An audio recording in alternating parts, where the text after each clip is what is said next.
I used to work as a security guard for a small warehouse in my city.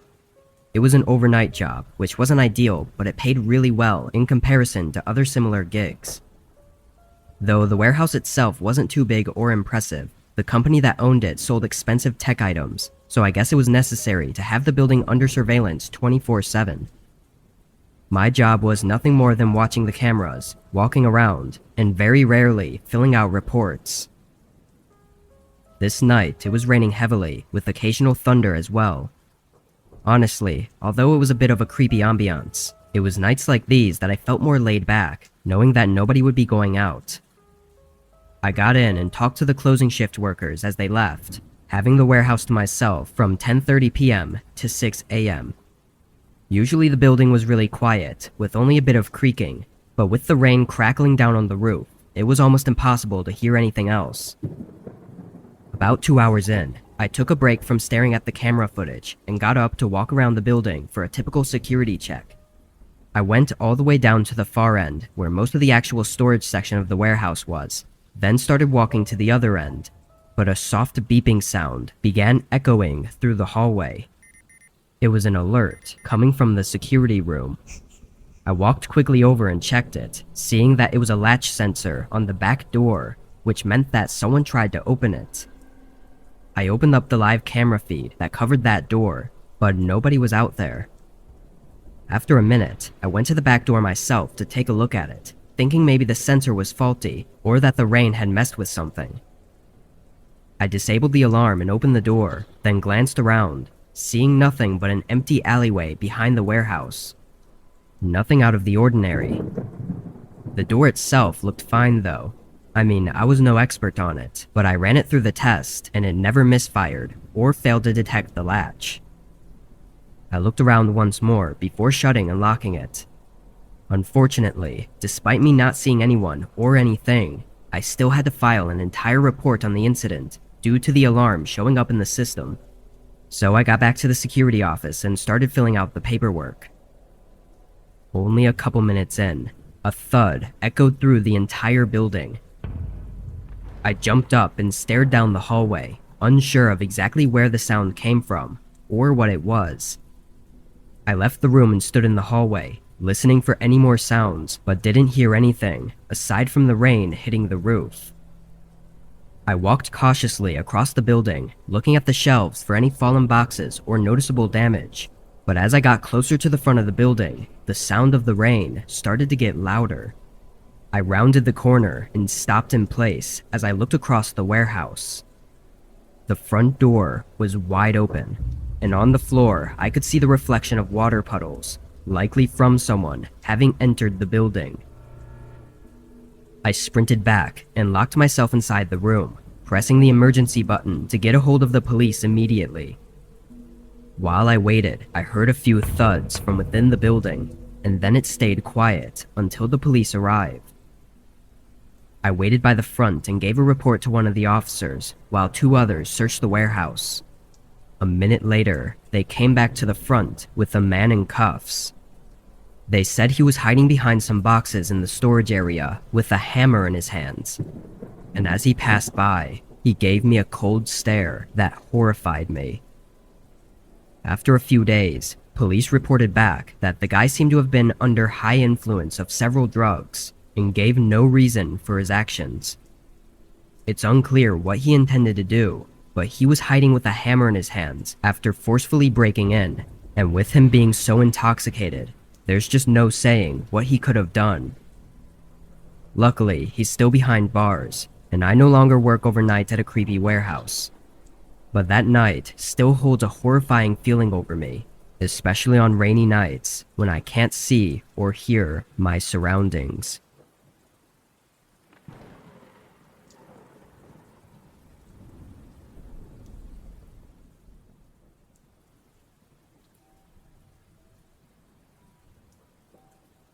I'm an officer for our local police department.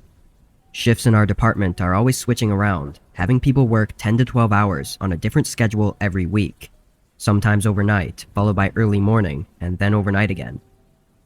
On this day, I was working 10 p.m. to 10 a.m., and was at the office when a dispatcher notified me of a call about a group of teenagers trespassing on private property.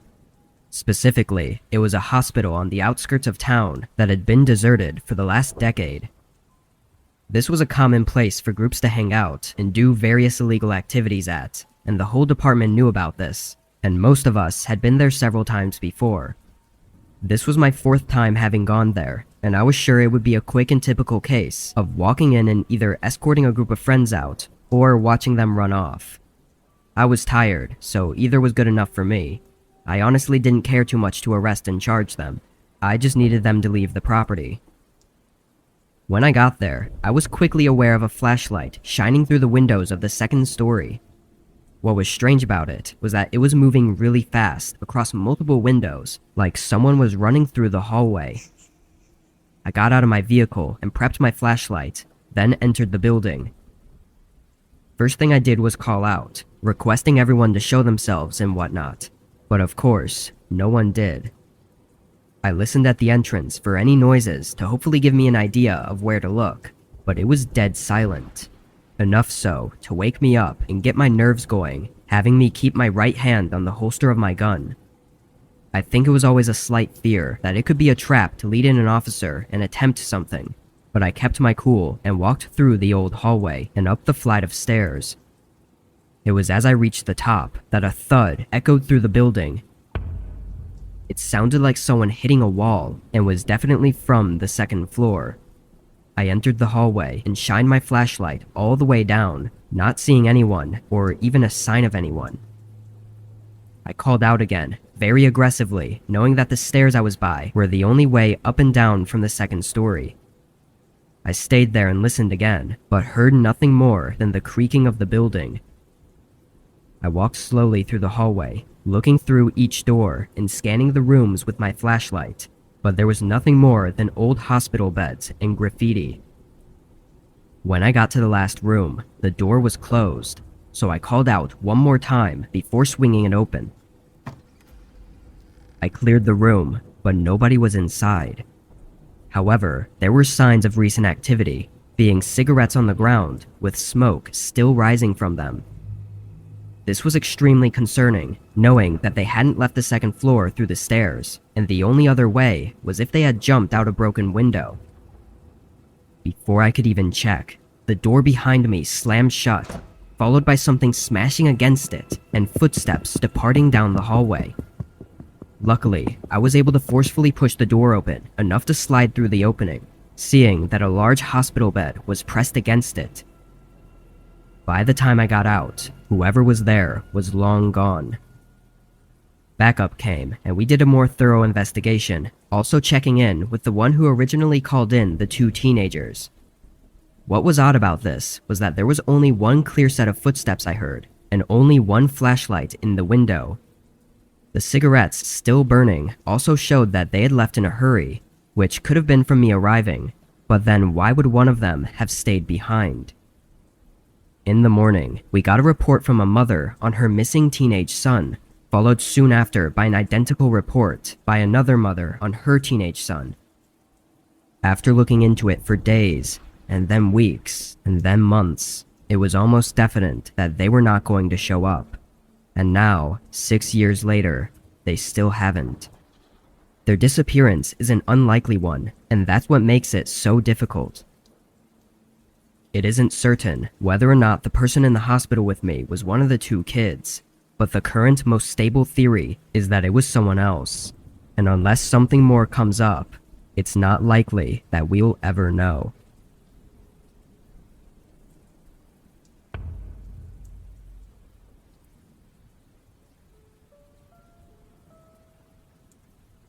It was a snowy night when I pulled into the parking lot of my gas station. I worked the overnight 11 to 7 shift and had been at the job for several months before this. I really didn't like this job, but finding somewhere else to work was really difficult, and due to how some things were in other aspects of my life, night shifts were the best for my personal schedule. Still though, I went in tired every night and struggled to get through every shift. I parked in front of the building beside the only other car in the parking lot, which was my coworker's. Then I went inside and relieved him of his shift. He left a couple minutes later, and then it was just me for the rest of the night. My manager had a paper on the desk with some things to get done, but from reading it over, it wasn't all that much. My guess was that it would take no more than an hour total to complete all the tasks, so I tried to put it off as long as possible to save me from falling asleep once I started getting really tired. But as I sat there behind the desk, and somewhere around 12 a.m., a car pulled into the station. I glanced out the window, seeing an old SUV parked by one of the pumps. Of course, with it snowing outside, most people were not driving around, but getting a customer every once in a while was normal. I went back to my phone and scrolled through some videos, not paying much attention for probably 10 minutes, until I looked back outside and saw the SUV was still there by the pump. The headlights were off and the doors were closed, looking like they should be pumping gas, but it'd been so long. I stood up and got closer to the window, looking down both sides of the building, but nobody was anywhere outside. If they had been in their car for the past 10 minutes with it off, they'd have to be freezing. It was snowy, windy, and cold, so I honestly got a little nervous for them. I paid more attention for the next few minutes, waiting to see any movement through the dark windows, or for someone to get back inside their car, but there was nothing. It was like the car was just abandoned right next to the pump. After some thought, I put on my jacket and went outside. Immediately, I knew I was right. It was way too cold for anyone to be in there with the car off, or for anyone to even be outside for more than a few minutes. I rushed over to the car and looked around, then put my face close to the window and tried to look inside. "Hello? Anyone in there? Just checking to see if you're okay," I called out, but from what I could see, there wasn't anyone inside. It wasn't exactly easy to see, so someone could have been, but I was pretty sure there wasn't. Now even more confused, I backed up and looked around at the empty gas station parking lot before starting to walk back. Now with my eyes not focused on the car, I was just looking at the ground and noticed shoe prints in the snow going toward the building. Not really the front of the building, but kind of off to the side. I looked back and saw that they seemed to come from the car, but at this point I was freezing and didn't want to investigate further without warming up a bit first. I went inside and turned on the small heater next to the counter, putting my hands in front of it to warm them up. I was only inside for 30 seconds to a minute though, before a thump resonated through the building from behind me. I spun around, not seeing anything, then walked around the counter and toward the back. On the floor, there were puddles of dirty water, like snow that had melted off someone's boots. Feeling a chill run through me, I stepped closer to the back room and turned the corner toward where the supply room was. Standing in the dark behind one of the shelves, I could see the outline of a figure. They were tall with broad shoulders and had a large, scruffy beard, and they were looking right at me. My heart stopped for a moment, but after the initial shock, my reaction was to just walk back to the counter. I don't know why, maybe I was just too shocked to react appropriately. After staring at the doorway to the supply room for I don't even know how long, I quietly picked up the store phone and called the police, whispering for help. Then I endured the most unnerving 10 minutes of my life as I waited. During this time, I didn't hear or see anything from the supply room, which honestly added to my fear. For some reason, the man never came out to confront me. When 2 cops finally pulled in and came inside, I quietly told them where the man was. They searched the room while I stayed by the front, but I was shocked when they came out with nobody else. The man was gone.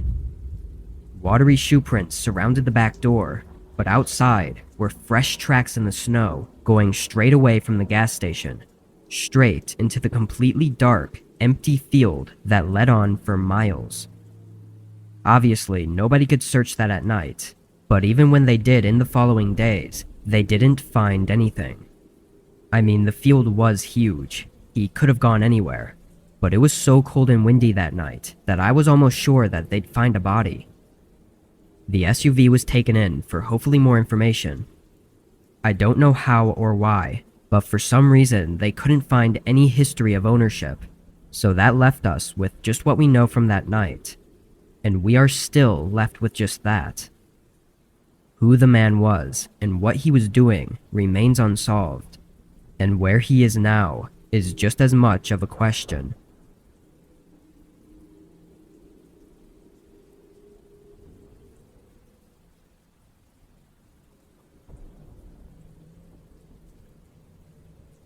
I picked up my first job this year as a delivery driver for Pizza Hut. I'm 16, so this was only a part-time job that I did after school a couple days a week. I chose Pizza Hut though because it's not that busy nowadays, and I didn't want to have a job I was stressing out all the time at. The first months passed with nothing of interest. It was a very boring and repetitive job that left most days as forgettable, but then I had one experience that I'll never forget. It was a Friday, and we got an order in just before closing. The address wasn't too far, but it went through a part of town that I almost never went to. This neighborhood was different from the rest, not having tons of houses or stores in it, which gave me no reason to ever go there. While driving through, I kept checking the GPS as it took me all the way through the neighborhood, turning down seemingly every road until it finally said I arrived, but something was off. On my left was a row of maybe 6 or 7 houses, and on the right was a path leading to a park. The waypoint on the GPS was showing up on the right side, so I double-checked by searching the address on Google, and it was the actual address of the park. I parked on the side of the road and picked up the pizza, getting out and walking up to the path. With a better look, I could see that it was just a walking path, not leading to any sort of playground or anything, which is where I expected to see a group of kids that had ordered a pizza. But instead, there was a guy sitting on a bench a little ways down, waving at me. I started walking over, still a bit unsure about it. As I got closer, he stood up and started sifting through his wallet for cash. The fact that he was alone on a walking path at night, and for some reason needed a pizza delivered here, was odd to say the least, so I was skeptical when I went up and greeted him. We began exchanging everything, but during the interaction, the guy started talking to himself, repeating the same phrases like, "I'm okay," and "everything's going to be okay," which made me feel like I kind of needed to ask him if he was okay. He stopped talking and looked up at me. In his eyes, I saw fear and helplessness, something that I don't think I'd ever truly seen in someone's look before.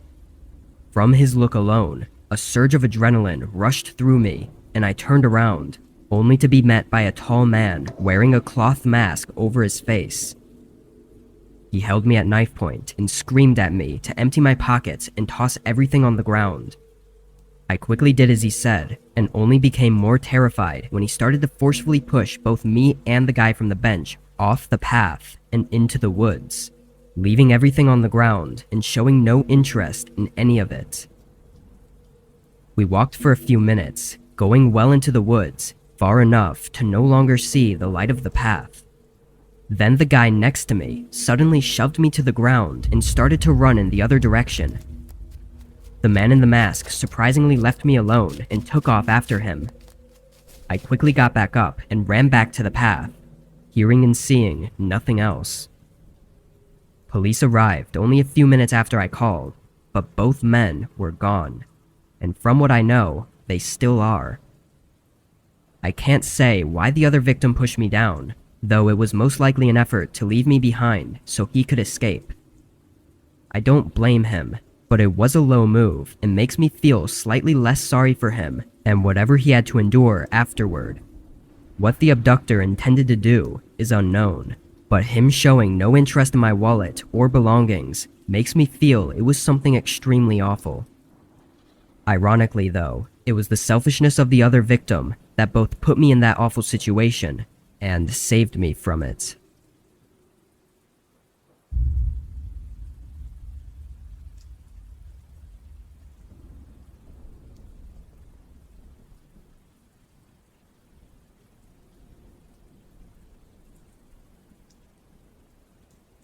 I was driving a long route to deliver the last pizza for the night. It was well into the early morning hours, sometime around 2 a.m. I live in a pretty small town, working for a local pizza shop that was one of the only places offering delivery, given that most of the town is spread far out.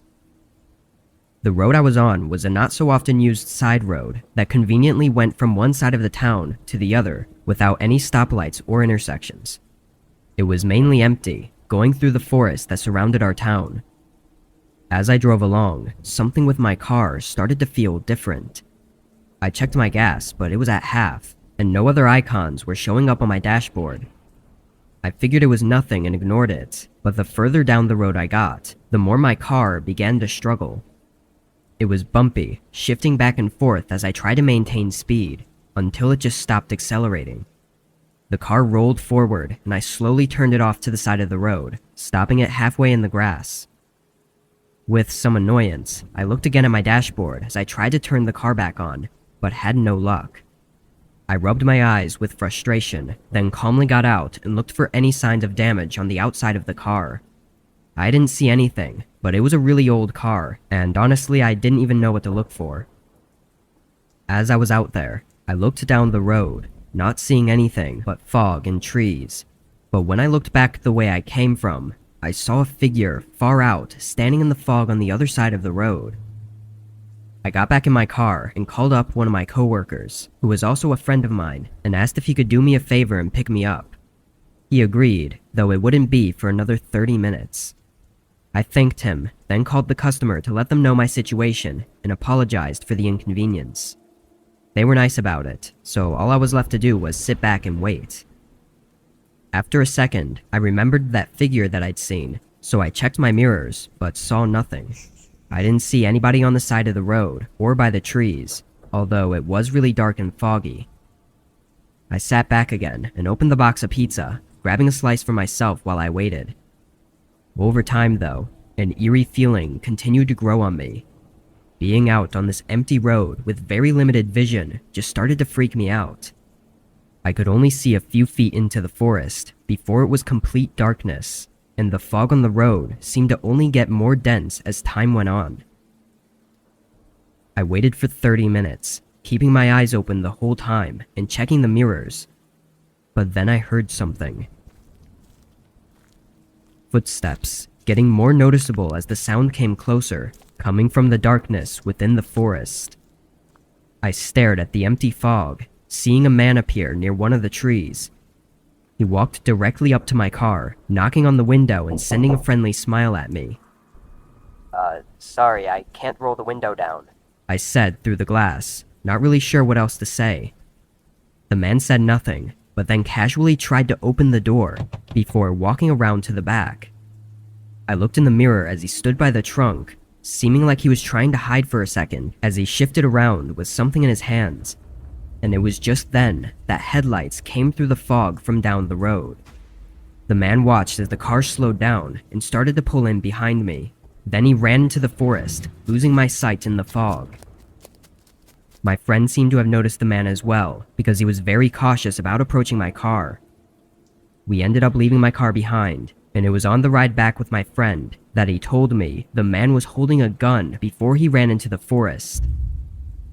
We called the police and had a tow truck pick up the car, which happened to have been broken into and looted. It turned out that the gas meter was stuck in the middle, and it was actually an empty tank, but concerning the man, there's been nothing on it. I don't know what he was trying to do. I mean, he obviously robbed the car, but what would he have done to me if he had tried to while I was inside? And why was he out there on that empty road in the middle of the night anyway? All I can say is that if my friend hadn't shown up when he did, I'm pretty sure I would have never been seen again.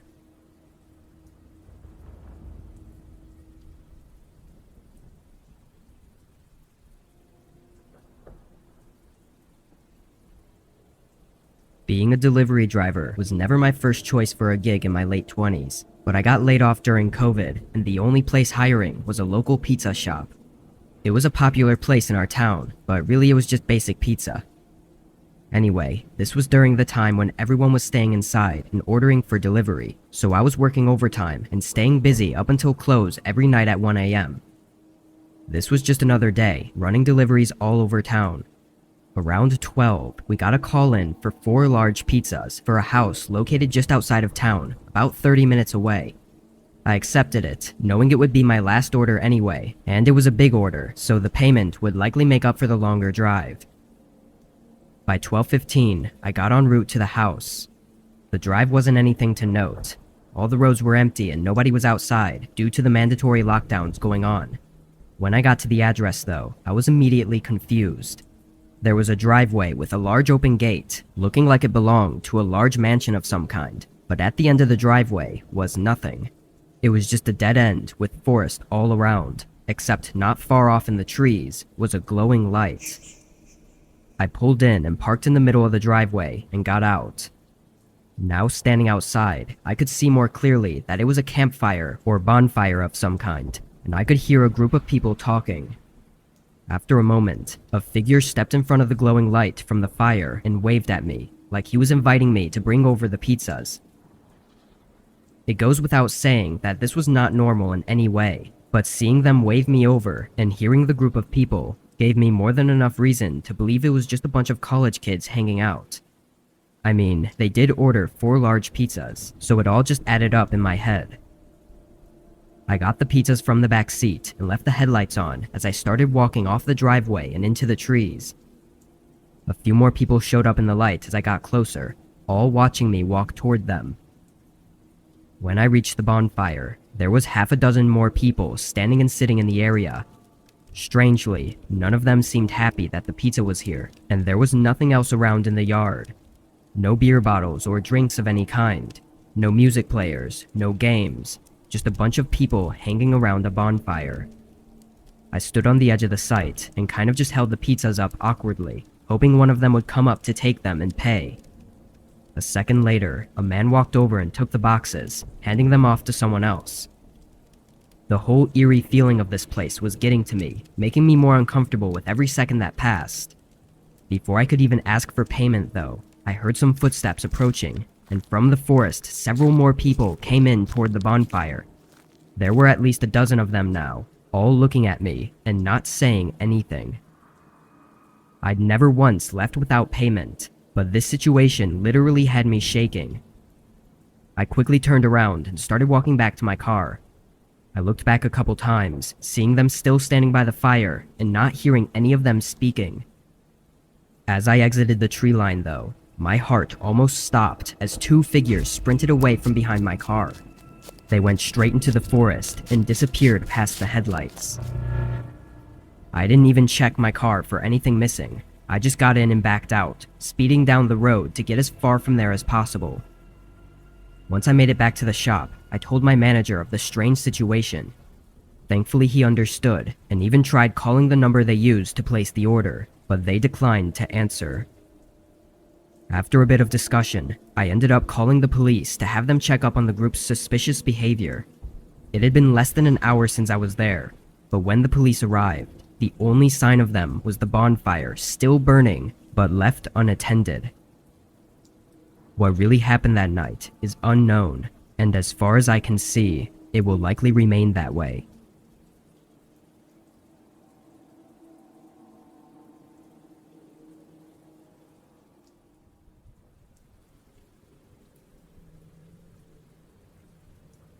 I worked at a retail store in my 20s as an overnight lead.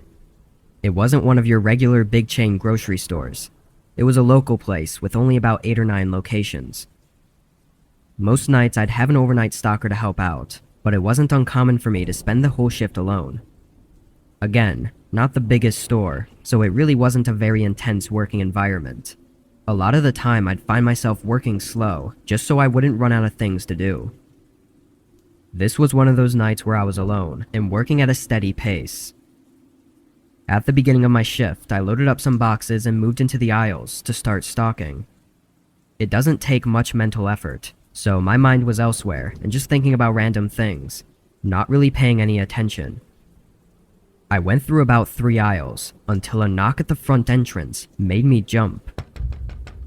I almost didn't even realize what it was because I was so spaced out, but once I did, I got really confused.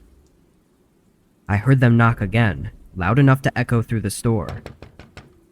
I walked down to the end of the aisle and looked through the large front windows, seeing a man in a hood standing at the doors. I went up to the other side.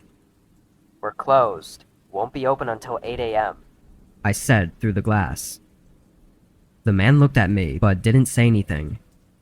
I pointed at the sign on the door. "We're closed. Sorry," I repeated.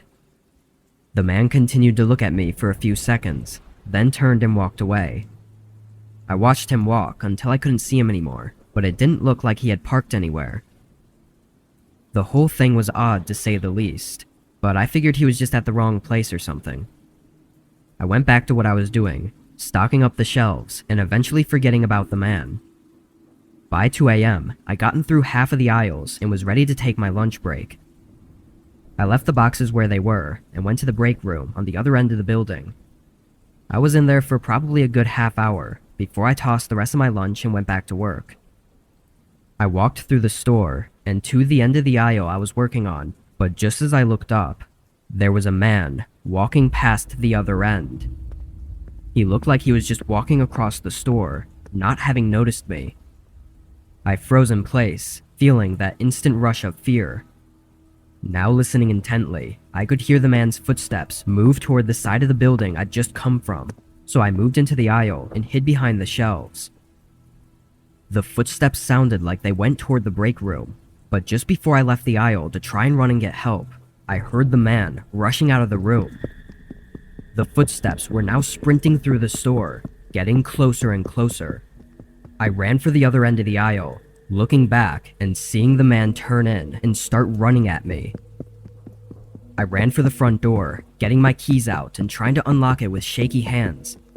The man appeared at the end of the aisle just as I got it open, and just as I stepped out of the building, I saw a bright flash in the corner of my eye and heard a pop sound that made my ears ring. A gunshot, so loud I didn't even know where it landed, but I sprinted for my life around the building. I made it to my car and hid in the back seat as I called 911. From what I know, the man didn't follow me outside. He was gone by the time police made it to the store, but they found the back door to be busted open, along with some heavy tools sitting next to it. The most terrifying of their findings was the hole created by the gunshot, sitting right to the side of the front doors. Why the man broke in and was so aggressive, targeting me like that, is unknown. From his behavior, the police seemed to think it was some kind of mental breakdown or psychotic break, not having any real reason to target me specifically, other than the fact that I was alone. I no longer work there, but I can tell you that for the years following that incident, I was on edge every single night.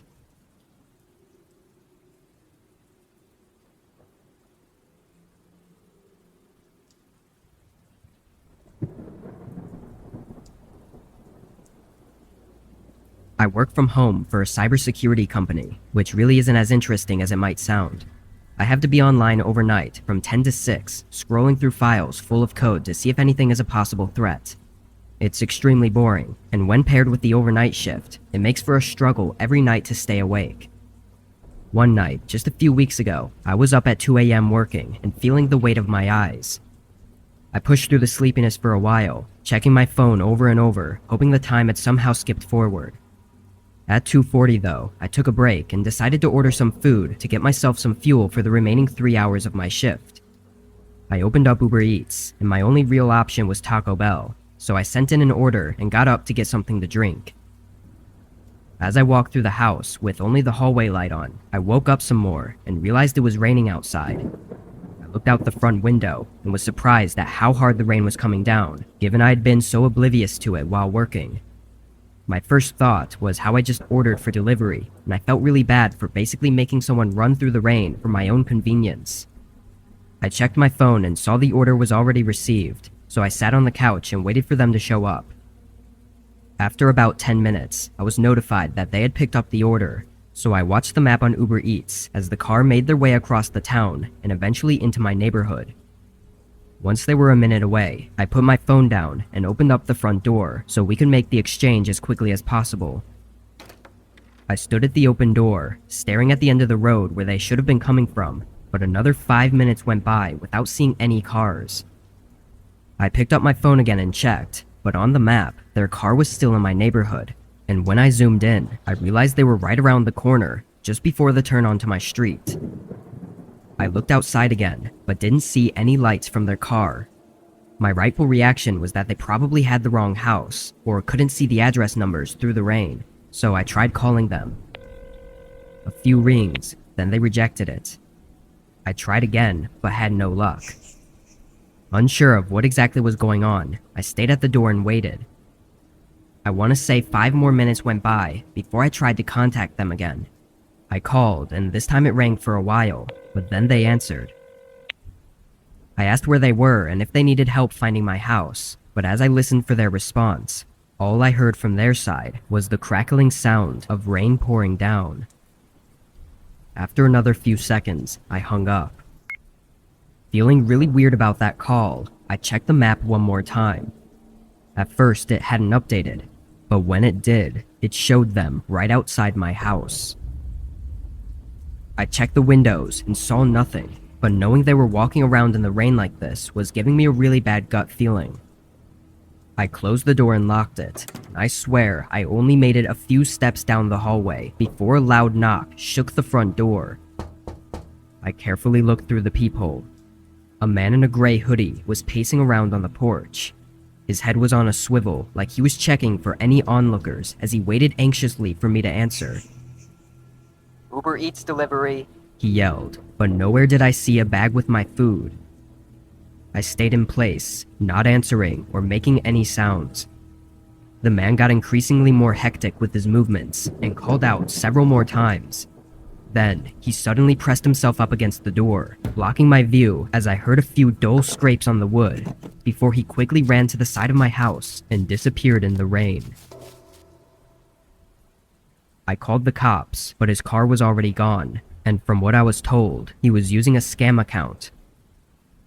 A couple days went by with nothing else to report on, until I noticed a small scratch on my front door. It was an X, but it didn't look like it was made for me to see. It was more hidden, like a personal indicator for something. It could have just been a fluke to scare me, but I still painted over it to conceal whatever that marking was supposed to mean. That night still leaves me with an uneasy feeling in my gut, especially since he had some sort of sharp object in his hand as he waited for me to open the door. Part of me is still convinced that that won't be my last encounter with him.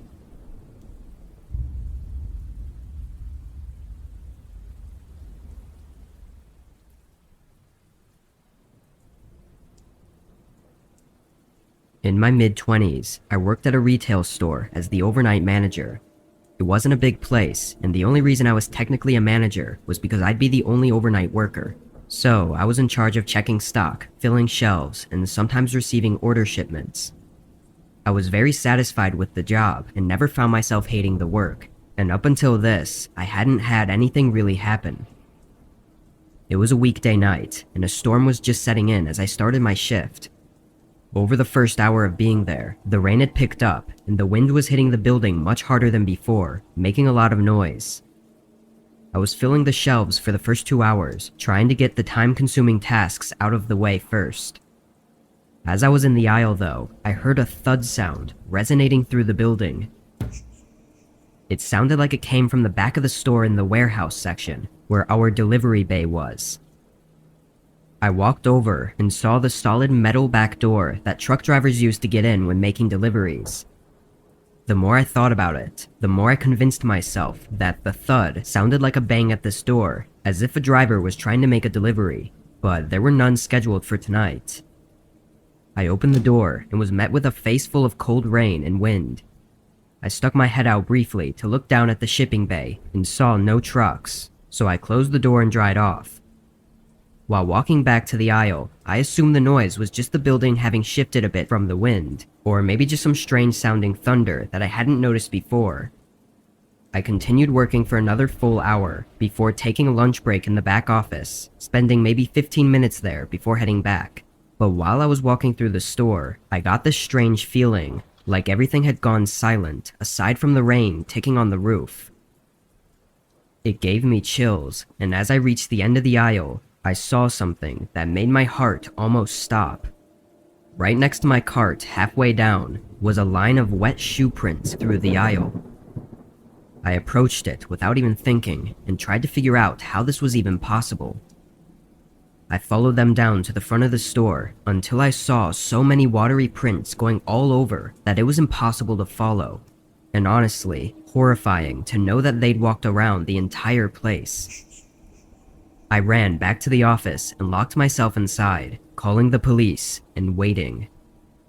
As I sat there, I only got more scared as I couldn't see outside the office door, and the rain pouring on the building was too loud for me to hear anything else.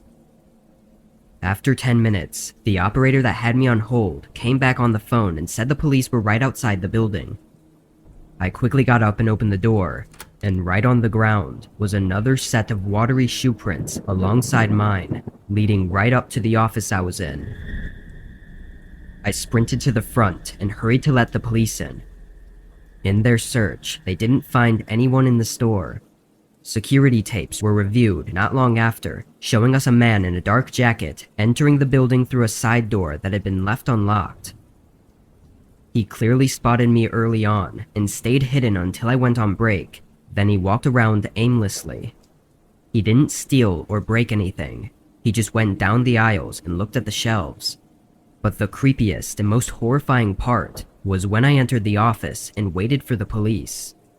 The man came up to and stood outside the office door, waiting for several minutes as he stared at the doorknob like he was preparing for me to come out.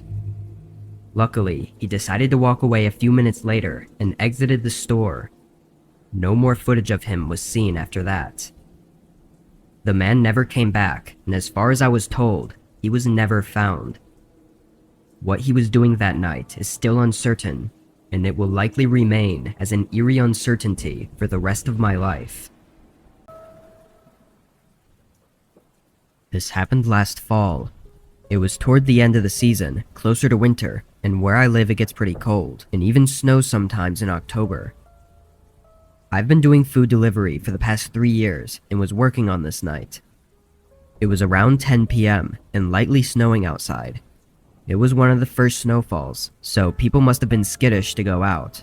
I was one of few cars driving around, but a lot of orders were coming in. Pretty much as soon as I'd finish one, another one would pop up. After driving around everywhere until almost 1 a.m., I took up one last order. The snow was starting to pick up, and I was just getting a little tired. I drove through the McDonald's that they'd ordered from and picked up the food, then set in the directions to the house. It was close, about 10 minutes away, but I didn't consider the direction it was in before accepting the order. It was opposite from where I lived, and I was already a good 25 minutes from home, so it was going to be a long drive home afterward. Annoyed at myself, I turned out of the parking lot and onto the road. The plow trucks still weren't out yet, probably because they weren't expecting this much downfall, but my SUV was usually good in the snow, so I wasn't that nervous. While I was driving, I noticed the road I was heading down was about to leave the main area of town. I checked the map again, and it said it was this way, but it was just a very unusual route. I didn't even know any houses were down there, because the only reason people take the road is to get to the highway that leads out of state. I went down for a few minutes, seeing only streetlights and trees, until I came up to the turn. It was a single small street leading off the road. I slowed down, being more careful since this street was smaller and had trees lined up right beside it, so sliding off would make a really terrible night. As I made my way down, I saw a few long driveways leading to faint lights in the trees far out, before I reached the driveway I was to turn down. It looked like all the others. I slowly drove through the driveway until I made it to the house. It was medium-sized and older, completely covered in snow. Nothing looked too notable about it. Really, the only interesting thing was that it was out here in the middle of some forest. I parked out front and got the bag, then started walking up to the door. The snow was thicker than I would have liked, soaking my shoes and even the lower legs of my pants. When I got up to the porch, I knocked and started to set the bag down, but almost immediately, the door swung open. I looked up, seeing a large man in a winter jacket. His face was pale, like he'd just been outside in the cold. "Hi, I got your order right here." I said, holding the bag up.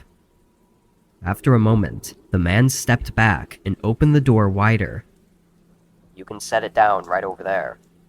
He lifted his arm and pointed toward what I assume was the kitchen. The way he said it made me feel like I had to, but I knew it was a horrible idea to go in there.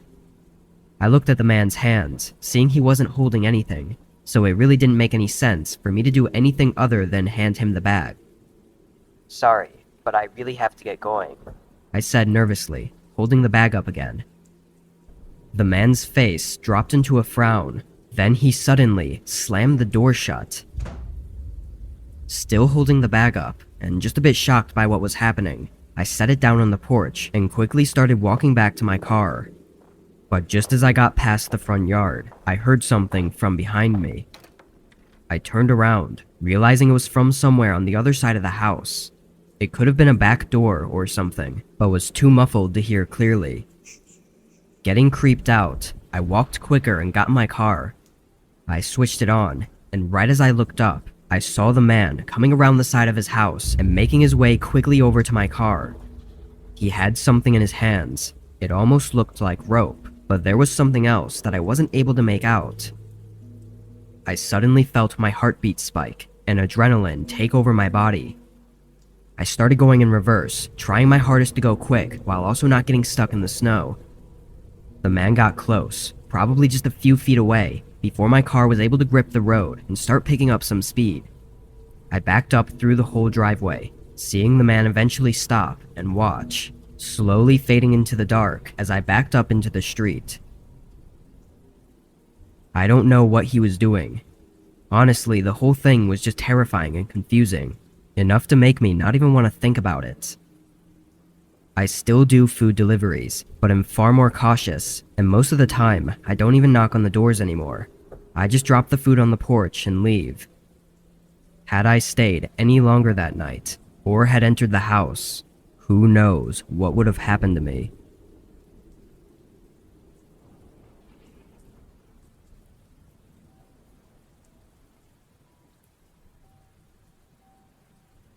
I work at a 24-hour drive-thru restaurant, and this had happened only a few weeks ago. I'm a crew manager, but for the most part, I just do the same things everyone else does, which is cook and take orders. For overnight hours, we always have at least 2 people, one being a manager and the other usually being a cook. On this night, the cook had called in sick, and when I called the others to see if they could cover his shift, none of them said they could. So by 12 a.m., I was the only worker there. Now usually the restaurant doesn't get busy overnight, and more employees come in at 4 a.m., so it wasn't an entire shift alone, but it still meant that for 4 hours, I had to do everything myself. I left my headset on in case someone came to the drive-thru, then started working on the tasks I had for the night. I started by scraping and cleaning the stovetops, but a few minutes in, I was interrupted by a banging sound from the front of the restaurant. I walked down and looked over the counter, seeing a man standing at the front door and banging on it. Then he pressed his face against the glass and looked inside, scanning the whole room before his eyes set on me. I walked over to the door as he stared at me, and when I got closer, he backed up and waited like he thought I was going to open it. I yelled through the glass that our dine-in area was closed and that he needed to use the drive-thru if he wanted to order something. He looked confused, so I yelled again that the doors were locked and he had to use the drive-thru. He showed no response that time, not giving me any idea whether he understood me or not, so I just turned around and walked back to the kitchen. I figured he'd have to get the hint at some point that the doors weren't opening. I continued working on the stovetops, spending at least 15 to 20 minutes on them. Throughout this time, I had gone once to check the front to see if the man had left, and from what I could see, he was gone. The whole parking lot was empty, and the man was not at the door. But it was a couple minutes after finishing with the stoves that I got an alert from my headset that someone was in the drive-thru. I turned on my mic and asked for their order while walking to the window, but nobody said anything. When I got to the window, I immediately saw in the camera that there wasn't a car out there. I looked around the screen and didn't see any movement either, so I ignored it and started walking back. But as I got to the back room, I slowed to a stop when I thought I heard something. I stood in place and listened as footsteps slowly walked above me on the roof of the building. They were careful steps, not making much sound aside from the roof creaking, but I had no doubt that there was someone up there. I followed the sound of their steps with my stare, moving down the ceiling until I saw the ladder leading to the maintenance hatch, and that's when I realized what they were doing. I sprinted over to the ladder and started looking for some sort of lock to keep the hatch from opening, but I'd never even used it, so I had no clue how it worked or if it even locked. Then there was a loud creak from the ceiling directly above me, and a few thuds came from the outside of the hatch. A moment passed, then the hatch creaked open slightly, and through the small gap, all I saw were a set of eyes staring back at me. I sprinted for the front of the building, hearing loud thuds from where the hatch was as I quickly unlocked the door and ran for my car. I called the police as I sat inside and frantically looked through the windows of the restaurant. While on the phone, I saw a shadow moving by the front counter. Then a man appeared, standing in the far back of the restaurant, but was looking in my direction. After a moment, he turned and disappeared behind the kitchen, leaving me in a panic until the police made it. They searched inside and outside, going on the roof as well, but the man had already run off. Nothing from the place was missing either. No equipment or money was taken. Nothing. He just broke in and left. I tried to not think about it too much, but it's hard not to come to the conclusion that he was there for me. Like I said, this happened pretty recently, so there's still not much of an update on it. Even with his face on the cameras, there's yet to be a confirmed identity. The owner of the building added a padlock to the inside of the hatch though, which should have been done before, but I guess it was just an inconvenience. I still worry about the man's intentions, and if he could be watching for me to be alone again, waiting to do whatever it was he tried before.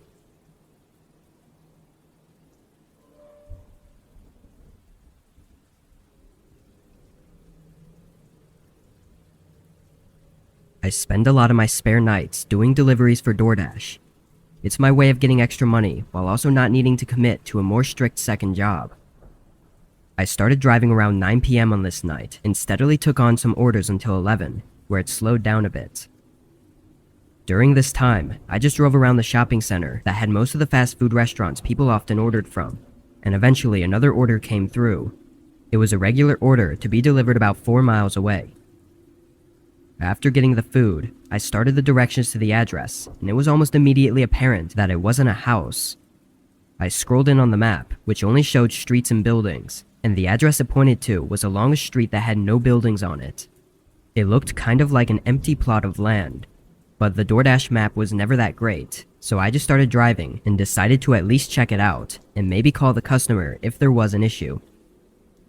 I drove out, taking just under 20 minutes until I reached the street it was on.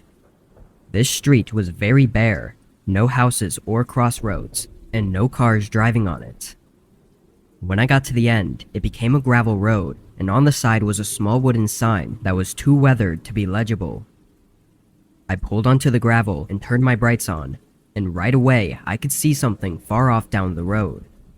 I drove in closer, and as I approached it, my phone dinged to let me know that I'd arrived. In my headlights was a small mobile home, or some kind of RV, and on the door were poorly painted numbers. I looked back at my phone. 2760. It was the address. I got out, holding the food in my hand as I walked up to the RV. Getting closer, it was a bit unsettling to look at. It was overgrown and old, which was strange considering it was a mobile home meant to be moving around. I gave it a knock and waited. This was a rare cash order, which made more sense once I saw the place, but it definitely didn't make me feel good having to stand here.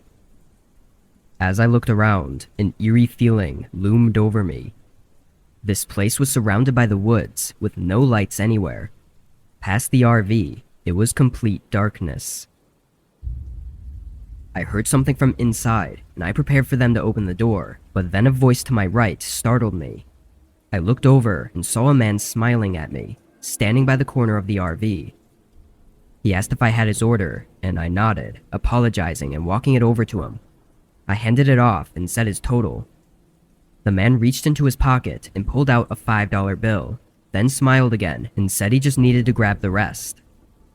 He turned and walked back around the RV while I stayed where I was. This whole interaction in writing doesn't seem as off as it was in person, but I can tell you, there was something very wrong about this guy. It was just something about the way he acted and said everything that gave me chills.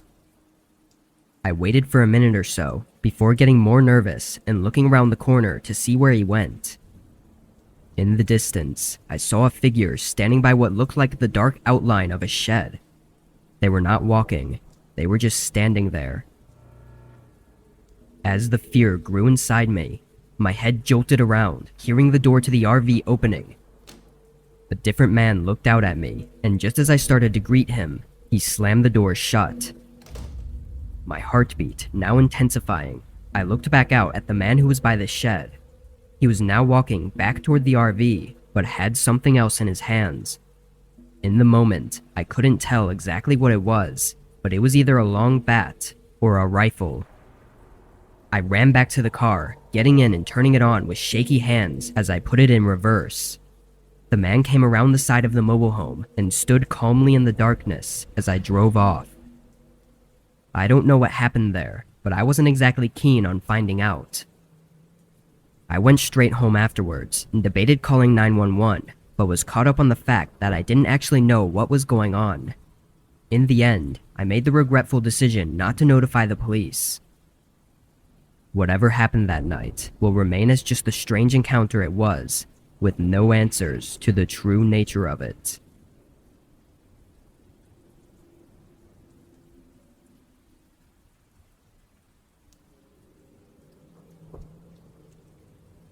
I was driving through my city, delivering for Postmates way back in the day when it had basically just started. Every order was mostly inside the main city blocks, but I had just gotten an order from outside the main roads. I picked up the food and headed over, but the further out I got from the city, the more the roads became less populated, both of cars and of houses. Everything was replaced by the woods. I'd been out this way before, but only when leaving town. I didn't even know there were houses out here.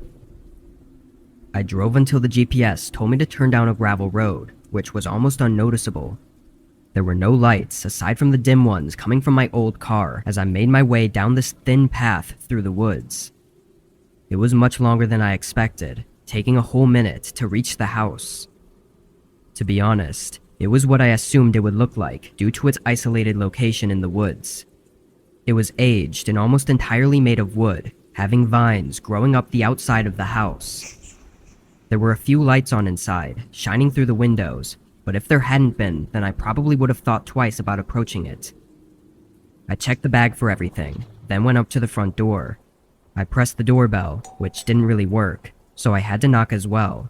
As soon as my hand hit the door, though, it creaked open. Cautiously, I opened it a little further and called out. I have an order here from Postmates. A moment later, I called out again. Anybody home? There were no sounds coming from inside, but all of the lights I could see were on, and through the crack in the doorway, I could see a TV in the living room. It was playing, but was muted. I don't know how else to really explain my thoughts, but the vibes were just off, and I knew something was wrong about this. I turned and went back to my car, getting in and starting to do a U-turn. Right away, I felt a problem. The steering was stiff, and my car was struggling to move through the gravel, feeling extremely bumpy and jittery. I got out, and my face went cold when I saw that my front tire was flat. I then moved my eyes over to the other tires, and every one of them was flat as well, not just a little deflated, but completely flattened. My stomach dropped, instantly knowing this was a purposeful act. In that moment, my mind was everywhere. What terrified me was that I didn't know whether someone put something on the path, or if someone had come up while I was at the house and done it behind my back. Either way, the only thing I knew was that someone was out here with me, way out in the woods, in the middle of nowhere. I got back inside my car and locked the doors, trying to call 911 but had no connection. As I ran through my few options, I saw a light in the house flicker, and the front door opened wider, revealing a man in the doorway. Without any hesitation, he started walking quickly over to my car. I didn't second guess myself this time, putting it in drive and forcing my car through the gravel. In the mirror, I saw the man stop and stare at my car. Once I was on the main road, I took it more carefully, driving slow to keep from damaging my car until I got enough signal to call 911. But what unfolded afterwards was equally as terrifying. That house was owned and lived in by a single mother with 2 kids, all of which said they were at the house sleeping in their rooms at the time I claim this happened at. They never ordered anything or saw any man or even found anything missing in their home. I don't know if they were in on it somehow, or if they were just as much a victim as I was. Why the man ordered food to the house and slashed my tires still doesn't make sense to me though. The only thing I've thought of is that maybe he was planning to do something horrible to that family, and I was going to be set up somehow to take the fall for it, due to my presence at the property at the exact time it would have been committed. It may be a stretch, but if that's true, then me getting away might have saved more lives than just my own.